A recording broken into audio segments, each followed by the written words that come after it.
Right there, man. Awesome. Welcome in, everybody, to the Sactown Sports Kings recap.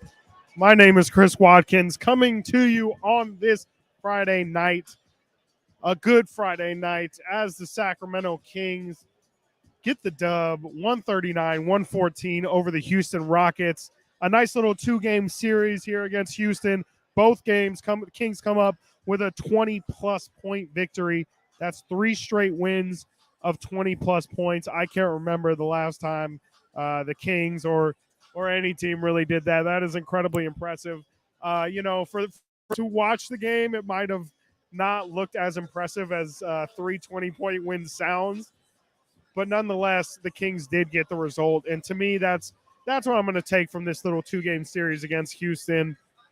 Did the Kings play with their food a little bit, so to say? I definitely think so. I think, on Wednesday, we saw this Houston Rockets team really hang with the Kings for about 3.5 quarters. Trey Lyles really broke it open in the middle of that fourth quarter on Wednesday, and the Kings cruised to a comfortable victory.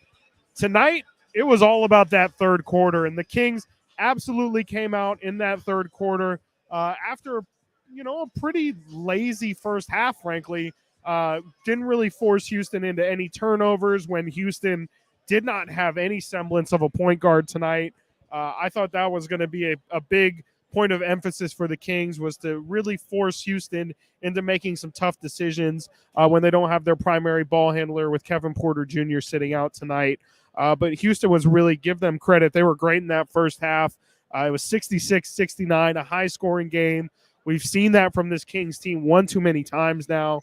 The Laker game comes to mind, where they cannot defend. This Kings team, point-blank period, cannot get stops. And it's going to be a problem later on. I mean, we've seen this too many times now where they cannot. It doesn't matter if you're a good offensive team, a bad offensive team, you're going to get your numbers against the Kings, and we saw that tonight. But that's negative. We don't need to talk about that, because there were so many positive things to talk about tonight. Domantas Sabonis was absolutely incredible. Maybe his best, most impressive statistical performance as a Sacramento King tonight. What he finished off with: 19 points, 16 assists, 15 rebounds tonight for Domantas Sabonis. I mean, that's ludicrous stuff. I mean, there's 4 guys maybe in this league that can put up a stat line like 19, 15, and 16. We're talking Domantas Sabonis. We're talking Nikola Jokic, Giannis on a great day, Luka on a great day can put up those kind of numbers. But for the Sacramento Kings to have somebody as talented as Domantas Sabonis, it's just a true blessing on a night like tonight. De'Aaron Fox, I thought, had a good game, solid. Nothing really spectacular from De'Aaron. 24 points, 5 rebounds, 5 assists for him. That's just typical De'Aaron Fox stuff. He was scoring a little bit when the team needed him in that third quarter. De'Aaron had 10 points, led all scorers in that third quarter. I keep mentioning that third quarter. I might as well go down the list here. Just in the third, De'Aaron had 10, like I mentioned. TD had 8 points. Sabonis had 8 points. HB, who I thought had a sneaky good night tonight, led the game in scoring. 27 points on 14 shots, 8 of 14 from the field. Good night from Harrison. It was a fun night here at Golden One Center. The crowd has been electric. Was it a sellout? It was a sellout yet again tonight. I believe Wednesday's game was not a sellout, and that would have been 7 or 8 in a row. So there's a small little gap, one game gap in between sellouts. But sellout crowd tonight, they absolutely showed up. They were loud. I was joking with Frankie Cardicelli, my Return of the Roar co-host, that the Kings almost did, or the Rockets missed their 2 free throws a little bit early in the game in that first quarter. And usually we can use that crumble cookie boost. It seems like after they missed those 2 free throws, the crowd is super energized, and there's like an actual on the court boost that happens just with the energy and excitement of the crowd from those crumble cookies.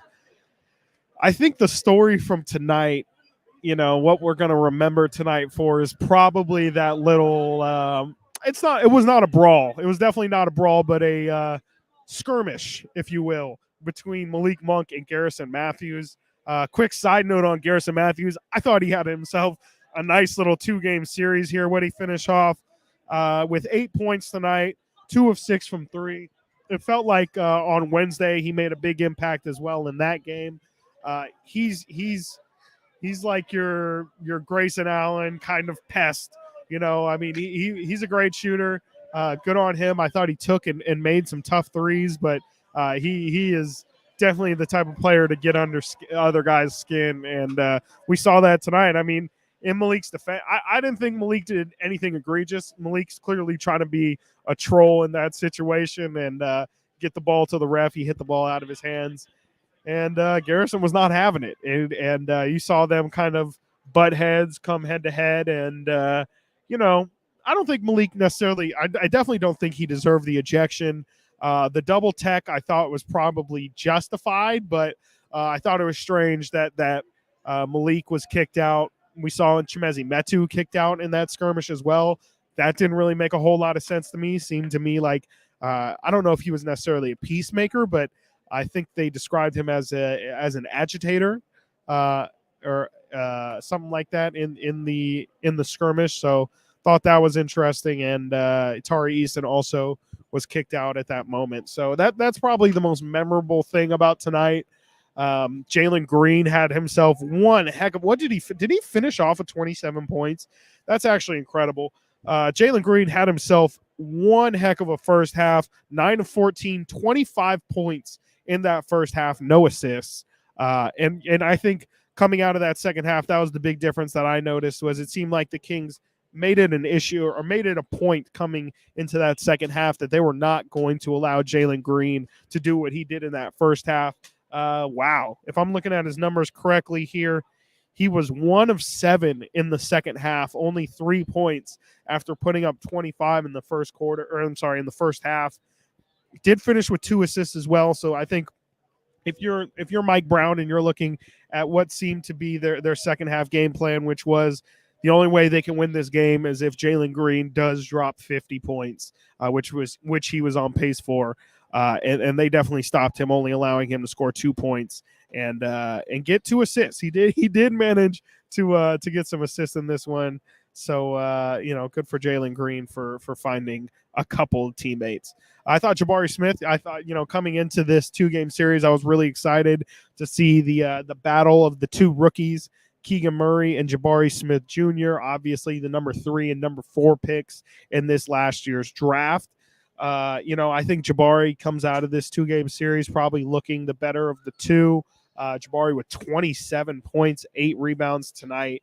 Only 2 of 7 from 3 blocks for Jabari tonight. Not that Keegan had himself a bad 2-game series, but only 8 points tonight. I believe he had 16 on Wednesday.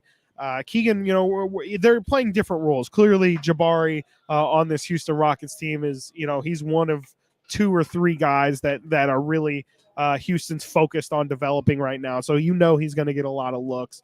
20 shots tonight. I can't think of a time this season where Keegan Murray got to take 20 shots. So that just kind of shows the different roles that these two are playing with their teams. But I thought Jabari looked really good tonight. I believe he's only 20 years old. So Houston looks like they might have had a good one in that one. But, coming out of this 2-game series, I'm a little impressed with Houston. I thought Houston was going to look a lot more disjointed. I thought Sacramento would have a lot easier time scoring on them, and Houston really surprised me. Yes, the Kings do get 2 20-point victories out of it, but for those of us who watched the game, it was not that close. And Houston at points for a lot of this 2-game series was right there with the Kings until 1 or 2 things started to not go their way, and it really got ugly. Something that Mike Brown will definitely point to is the 56 points in the paint for Houston tonight. Mike has made a huge emphasis on protecting the paint. The other night against Orlando, I believe, they only allowed 42 points in the paint. Mike Brown made a huge point to credit his team for only allowing 42. Big step back tonight where Houston, a team who really can't shoot the three ball, they shoot 12 of 37 tonight for 32%. For them to get a lot of looks inside the paint, Mike Brown can't be happy about that. But nonetheless, Kings do get the win. Make sure to put in the comments your thoughts on tonight's game. Who is your player of the game? Obviously, Domantas Sabonis with a massive, massive night.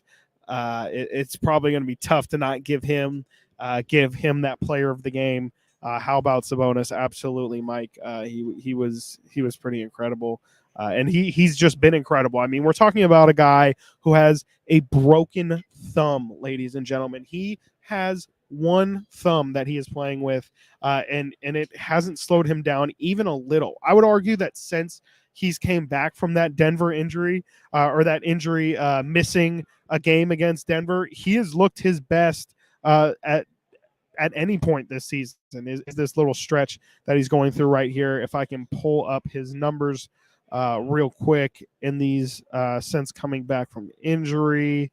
Let's see here. Game log. Since coming back from injury on December 28th. This is not including tonight. He's averaging 22 points, 12 and a half rebounds, 7 assists on 64% from the field, 50% from three. Domantas Sabonis has just been absolutely on a tear these past 9 games. And that's, like I said, that's not even including tonight. So if you throw in, he's probably at 22, probably like 8 and 12 still. It's just absolutely incredible stuff from Domas. I am just now realizing that I don't have Kings win. Wait. There we go. Kings win up on here. Again, get your thoughts in the comments. Like the beam. The beam is lit. What is this? 23 wins for the Sacramento Kings so far this season. Who would have thunk it? I mean, we're talking about a team right now that is sitting at 4th in the Western Conference. They're finally 5 games over 500. This is the first time a Sacramento Kings team has been 5 games above 500 since the 2005-2006 season, people. It shouldn't be an accomplishment like that. It shouldn't be something that people track, but every single time, this is now the 9th opportunity this season that the Kings have had to go 5 games above 500, and they finally get over the hump tonight, and they now sit at 5 games above 500 for the first time in 16 years. And that's not the only streak. That's not the only 16-year streak that the Kings are looking to end this year. We are officially at the halfway point in the season, ladies and gentlemen. 41 games played so far this season, and the Kings are sitting at 23-18. Wow. I don't think many people thought that we would be here. You talked before the season. I felt like I was an optimist, and I had the Kings at about 45, 46 wins max. And, realistically, I was expecting 500 or near season. And now look at us. Look at us. It's like that Paul Rudd on Hot Ones. Look at us. Who thought we'd be here? Not me. And that is for sure. I mean, even you look at the Las Vegas over-unders on the season, those predictions were, I think, in the 30s, 35, 36 wins was the Kings' projection during this season. See, now my camera's all out of focus. I got to get it all focused back up. There we go.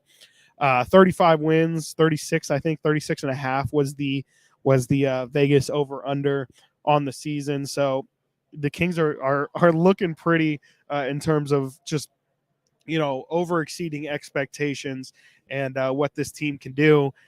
And, I think we're a month out from the All-Star game, All-Star break, trade deadline time as well, where I think we can really see where this team is stacking up in the Western Conference. Obviously, there's not a ton of games separating all of the teams in the West. If I can look at the standings real quick here, only 3 games separate 3.5 games separate the 4 and the 10 seed right now. So Kings got to keep winning, man. They cannot slide. They cannot let a couple games go that they should win. They need to take care of business. They need to beat teams that they're not even expected to beat if they want to continue this trend of winning basketball. And they do have an easier schedule. If you look at strength of schedule, they do have, I think, the 7th easiest remaining strength of schedule just in terms of winning percentage. They only play the Celtics one more time at home. They play Milwaukee Bucks one more time at home. They play the Brooklyn Nets on the road. I think they have one more game against the Denver Nuggets. They have two or three games against the Dallas. So those are really the toughest ones that they have left. I think they also have 2 against the New Orleans Pelicans. But the Kings have an easier schedule the second half of this year. They started off the season incredibly tough. We know that this team started 0-4 to start the season. Then they went on their 7-game win streak. And then since then, we've kind of seen the team play about 500 basketball, and now they're starting to kind of get their heads above that 500 mark. Let's not forget that tonight the Kings also didn't have Kevin Huerter. I thought that played a little bit of a role. Terrence Davis did step up pretty nicely. He had 22 points, which honestly shocked me when I looked over earlier, and he had 17. I didn't realize TD had himself that good of a night, but I thought the Kings did miss Kevin Huerter's shooting and just his spacing tonight. I don't think TD he did shoot really well, but he's just not Kevin Huerter. He doesn't provide the same amount of spacing, and you missed that Domas 2-man action that they've been running so well this season. Let's see here. Cabbage Sensei says, I could cry. Kings looking best in decades. So many lost years. This team feels different. Maybe not decades plural, but might as well be nearly 20 years of bad to mediocrity. Yeah, I mean, it's really crazy. Like, we're talking 16 years of just nothing, like nothing to even get excited about. You look at that 16 years and you had 2, maybe 3 seasons where you could have convinced yourself that there was a chance that maybe they would be an 8 seed. I think of the DeMarcus Cousins, Rudy Gay, Isaiah Thomas year with George Karl as well. I'm sorry, they didn't have Isaiah that year. They had Rondo that year. They got close. There was the Dave Yeager 39 win season, the scores season. They got close. I believe they were the 10 seed pre-play-in tournament. So would have at least gotten them to the play-in. And it's been a long time for Sacramento Kings fans, and to see this team playing this well, and they're legitimately playing like good basketball. This is not they're lucking into some games or they're overachieving with the talent they have. This team has talent. You're seeing them win the same way consistently, and yet showing at the same time while they continue to put up a ridiculous amount of points on a nightly basis. It's different ways of getting there. Again, like De'Aaron Fox, Domantas Sabonis is going to go off for you. But is it going to be Kevin Huerter that gives you a 30-piece? Is it going to be Malik Monk that comes off the bench and gives you a 30-piece? Terrence Davis with 22 tonight. He's had a 35-point game or 33-point game this season. And then, on a night like tonight, Harrison Barnes has 27 points. There's just so many weapons on this offense. And it's a lot different of a team than we've had in a very long time. And, you could argue that they're not done either. The trade deadline's coming around next month. We know this team needs a backup center. This team could use a backup wing as well. I was talking with some of the media guys pregame just about, the who is the Kings' best trade piece? Who's their best asset right now? And you can argue it's probably Keegan Murray. I don't think the Kings will look to ship Keegan, but if they realistically want to make a move for a third star, I think that conversation has to start with Keegan. Do they move HB? He's obviously on the last year of his deal. And if they don't move HB, do they move to re-sign HB? Can they move Rashawn Holmes on his contract? What is it that you're really looking for in a backup center? These are the kind of questions that the Kings are going to have to answer in the next month or so. but it's only positive, because if they do make a move, I'm pretty confident that it's going to make the team better. With the only exception, really, and it's been a big conversation today, is if the Kings were to move. I'm curious what the chat has to think about this, because if it's not Keegan Murray, that's the number one trade piece. It's probably Davion Mitchell as well. And I think Davion isn't irreplaceable on this roster, but at the same time, if you are going to move Davion Mitchell for, let's say, a backup center, you're going to have to replace Davion Mitchell as well. Yes, you get that back. Let's just for simplicity's sake, let's say Davion Mitchell gets traded for Mason Plumlee. I'm sorry, I always do that. Let's say Davion gets traded for Mason Plumlee. Okay, that's great. You've now filled your hole at backup center. But now what do you do at backup point guard? Because while, yes, De'Aaron Fox doesn't need all too many minutes in relief, he played 33 tonight. That left Davion only played 11 minutes tonight as the backup point guard. That's, Matthew Dellavedova is not going to be your answer. You can't get away with playing Delly 11 minutes because De'Aaron does need a breather, but you also don't need you don't need to have your sixth man be your backup point guard. It can be a middling, decent playmaker who doesn't really do much. The bigger point is you can't just replace Davion, get rid of Davion and not replace him with somebody else as well. Let's see. I like this. Rhetorical question. Will Barnes ever go cold from three again? Short answer, yes, he will. This is Harrison Barnes has played great stretch of basketball really this past month. He has been really good, which is interesting because I've been somebody who has been very, very critical of Harrison Barnes for being the opposite of consistent. The only thing that he is consistently is inconsistent. I've had a major issue with, you'll have your 25-point games, but then the next game he'll come out and drop 11, and you just see a different level of aggression from him. I can't criticize him here as his past. What has it been really? Let's just look since the new year flipped here, since January 1st, his past 6 games, again, not including tonight, 20 points for Harrison. Oh my God, 52% from the field, 47% from three in his past 6 games. And then tonight, I mentioned he goes 8 of 14, 5 of 8 from three. So he's been hot these past 7 games, especially since the turn of the new year. This is the HB that makes this team incredibly dangerous as well. I mentioned how you don't know who the Kings' third option can be. If Harrison can be consistent and provide the team with a spark, and I think he's been great at getting to the free throw line, slowing things down when things do start to go bad. He's a very calming presence out there on the court. I like what HB has brought these past couple games. Let's see here. Hey, Thunder fan in here says, I'm a Thunder fan. You guys turned it around this year. You guys could end the playoff drought. People are starting to notice, ladies and gentlemen.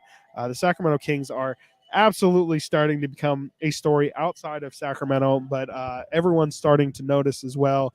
I've heard a lot of people saying that the reason why De'Aaron Fox and Domantas Sabonis weren't in the top 10 returns in the All-Star fan voting was because national media wasn't paying attention to the Kings. That could not be further from the truth. I mean, even if you watch the YouTube series, The Run, that the Kings have put out on their YouTube channel, they have a whole compilation of national TV haircuts, people with nice suits on saying, let's talk about the Sacramento Kings, the Sacramento Kings, the Sacramento Kings. People are talking about this team, and they're getting the attention that they deserve. And, if they continue to play this well, again, I think they're 4th right now in the Western Conference with the win tonight. People are going to take even more notice, and the Kings are probably the top story in the NBA right now. If we're just talking narrative wise, storyline wise, the reversal of bad basketball here in Sacramento, the crowd has been electric. The light, the beam has taken over. People are definitely talking about this team and want to see the Kings succeed. This is huge. I didn't even realize this. B-Rad is rad.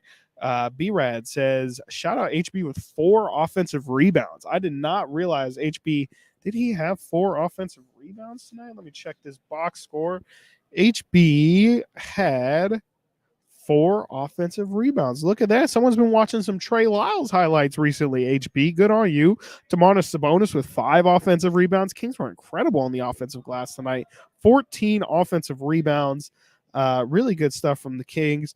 Somehow they end up with only 14 turnovers after having 10 in the first half. So to me, that was the big difference. In that first half, Kings were very sloppy with the basketball. 10 turnovers. Houston, I believe, had 20 points off those turnovers. Where is points off of turnovers? They had 14 points off of those turnovers, and then only end with 16 points off turnovers. So, I think once the Kings were able to kind of clean that up in that third quarter, that third quarter was huge. After scoring 41, I believe in the fourth quarter of Wednesday's game, which at the time was Houston's most points allowed in a quarter, Kings scored 43 points in that third quarter to put this one away. It was interesting after that little brawl, whatever you want to call it, between Malik Monk and Garrison Matthews. After that, Houston got a little burst, and the Kings were up 20. I want to say it must have been 8. They were up 18 when that happened. And immediately following, it was a long break. That was the longest review I think I've ever seen. It was a solid 5 to 10 minute break of play for them to try and figure out who was all getting ejected and all that. And after that, Houston goes on a 7-0 run, makes it an 11-point game, incredibly the closest it had been in quarters. And it got a little tight here in Golden One Center. I can't lie. You felt people start to kind of be like, is that kind of like the Beyonce halftime show where it just kind of like resets everything and the other team gets momentum out of nowhere? It looked like it would be that. And then Mike Brown calls a timeout. Kings go on a 7-0 run of their own. And that was kind of the end of the end at that point. Do we look for a trade with this team chemistry? This is super interesting too, because I think that there is a world where the Kings don't make a move at the deadline. I don't think that's the right idea, but I think that there is a chance that for this exact reason, for not messing with team chemistry, the Kings decide to not make a move, because I do think that this team, it's kind of tough. It's like if you take out a piece, you have to replace that piece. And, I think if anything, you could say that there is enough offense on this roster, and maybe they could afford to lose a little bit of offense in return for a more defensive-minded player. But, at the same time, it's like you look and, okay, let's say this team gets rid of Harrison Barnes, who I think would be the most detrimental in terms of chemistry, just because Harrison's such a glue guy. Everyone loves Harrison. He is like an emotional leader on this team. I think people really look at him as one of the vets on this roster, just as kind of like a calming presence. And especially if this team were to get into some meaningful playoff games, he's one of a handful of guys on this team who has actually been in NBA finals, in NBA playoff games. So I could see Harrison playing a really big role in that. But if they were to just get rid of him, you kind of need another Harrison Barnes. And that's the problem with trading him is you lose Harrison's calming presence. You lose his ability to shoot the three like he has this past couple games here. You lose another big body. And that's not easy. That's not easy to find in the NBA. There's a reason why everyone's looking for a 3-and-D guy. Those are incredibly coveted, and if you have one, you shouldn't let one go. Garrison Matthews is a bum. It was some pretty bummish behavior. I can't lie. He was definitely he's an agitator for sure. Definitely somebody who will probably get booed next time he comes into Golden One Center. I also believe that last year when the Kings played Houston, De'Aaron got a tech for a foul on Garrison Matthews. It might have been a flagrant foul if I remember correctly. Chat, let me know if I'm right. I'm pretty sure last year De'Aaron fouled Garrison Matthews, and there was a little something that happened after that as well. So Garrison Matthews is quickly climbing up the Kings hate chart when it right below Jason Terry, right below Spencer Hawes. Garrison Matthews is sneaking his way in here. Malik Monk non-existent on defense. Yeah, that's accurate. Malik's not in here for defense though. I mean, let's talk about that little Malik Monk moment that we had to end the first quarter. Malik with 3 straight threes comes down, almost hits a 4th straight 3, and then gets it to start the second quarter. That's why Malik Monk is on this team. It's just that offensive bolt, that offensive energy. We missed him the other night. I believe that was the Laker. Was it the Laker game that Monk missed? Monk was missed, definitely 4 or 5 from 3 tonight. I was looking at his numbers actually. Pretty surprising. Malik Monk shooting under 30% on the season. He's shooting 31% from 3 on the season. Really surprised to see Malik's numbers so low, but on a night like tonight, you see that Malik clearly is not a 31% shooter. This is big right here. Don't forget to vote. Triple vote nights tonight. Fox and Domas. I've only voted once this entire voting season. So if De'Aaron and Domas don't make the All-Star game, you can blame this guy. I will be voting today before midnight to get that triple vote in. I believe you can vote up to 3 times a day. These two are absolutely deserving of an All-Star game appearance. One of them will for sure make it. I think Domas will make it. De'Aaron is going to be tough, and so we need to show national media and just the nation in general with our votes that we believe that De'Aaron Fox is well deserving of an All-Star bid. And actually some big news. I will be at All-Star weekend. Me and Frankie Cardicelli, I will both be making the trip down to Salt Lake City this year. So you can expect all exclusive coverage right here on Sactown Sports 1140. For All-Star weekend. We'll be at the rookie-sophomore game. We'll be at All-Star Saturday with the dunk contest. Maybe Kevin Huerter in the three-point shootout. You never know. Huerter was on the low post the other day, said he would accept an invitation if given. So maybe Kevin Huerter, we see Kevin Huerter on All-Star Saturday. And then on Sunday, we got the main event of the evening with hopefully 2 Sacramento Kings All-Stars and De'Aaron Fox and Domantas Sabonis. But that should be a really fun weekend. Really looking forward to that. And shout out, I believe Jiffy Lube is sponsoring that trip. So big thanks out to Jiffy Lube and to Sactown Sports 1140 for sending us out.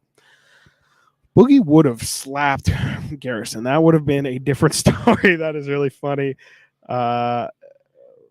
Your partner needs to give Monk his just due. What did Frankie say? Does he not a big Malik guy? I'm pretty sure Frank likes Malik. A lot of people are on this sign Boogie bandwagon. I'm a huge DeMarcus Cousins supporter. I don't think he's the answer backup center. What do we see? Metu got 7 minutes tonight. We're seeing Sabonis really log a lot of minutes at center. I don't know if, 10 to 12 minutes of DeMarcus Cousins is really what this team needs coming off the bench. Boogie's an incredible scorer. Again, I don't think that this roster really needs more scoring. I think they need a lot more grit. I think they need somebody who can rebound for sure. Rim protection obviously is a plus. Offensively, I really don't need much from you if you're crashing the offensive glass. And really just being a disruptor, setting screens. Those are really the things that the Kings need from a backup center. And I don't know if Boogie is necessarily the right guy to bring in. And also, it's just the fact of the matter, when you bring in DeMarcus Cousins, you're not just accounting for the player, you're accounting for the personality as well. And when you're talking about a guy who's going to play 12 minutes a game, is he worth the headache? I don't think so. Even if he's on his best behavior, there's always just the looming thing of will he explode one day?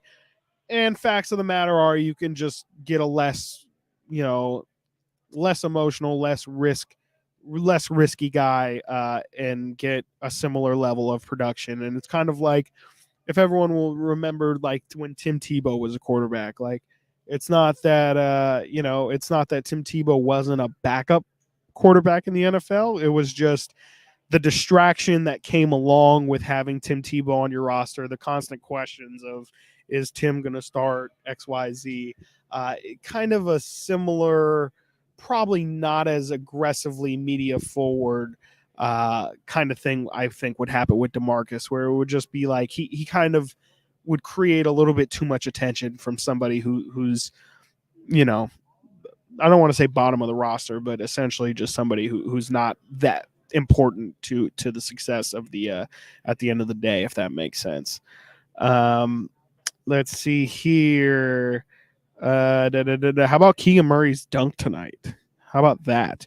I had just given Keegan some flack too, because I feel like I've seen Keegan get blocked so many times this year. It feels like just about once a game or every time he kind of has a semi-open look at a lay-in or a dunk, he's constantly getting blocked at the rim. And I don't know what it is. I guess you can say he's not going aggressively enough at the rim, not enough determination to get to the rim, if you believe in that kind of stuff. But it's been interesting to see Keegan really get his shot sent a lot, but also at the same time to come back. And we've seen him throw down a couple times on some people. So I don't really know what to take from that. But it's definitely something I'm keeping track of is Keegan Murray attacking the rim and just how aggressive he is on those things. Trey, while the stock is high, I cannot disagree more with a take. I'm sorry. I think Trey Lyles has just been phenomenal tonight. What's he finished with? 13 and 5 tonight, 2 blocks, 2 assists, 2 steals from Trey Lyles tonight, filling up the stat sheet after being the reason why the Kings won on Wednesday. Trey Lyles is only making $2.5 million a year. You're not going to get a better value than Trey Lyles at that dollar figure. I mean, he's been incredibly reliable for the Kings off the bench for the past month or so. I think Trey has been incredible. He gets 30 minutes tonight without Kevin Huerter playing. That's huge minutes for Trey. I've loved Trey Lyles' game. I love the way he's crashed the offensive glass. He was great on the defensive glass as well tonight. I love Trey Lyles' role on this team right now, and I think he's thriving in that role. I would not get rid of Trey Lyles. I'm sorry. Again, this is interesting. Matthew, sign Boogie. He's different now. His injuries and his journeyman experience humbled him. He's perfect for a nice homecoming story for us. Yeah, I would like to think that he has been humbled a little with his journeyman experience. I don't think that experience has.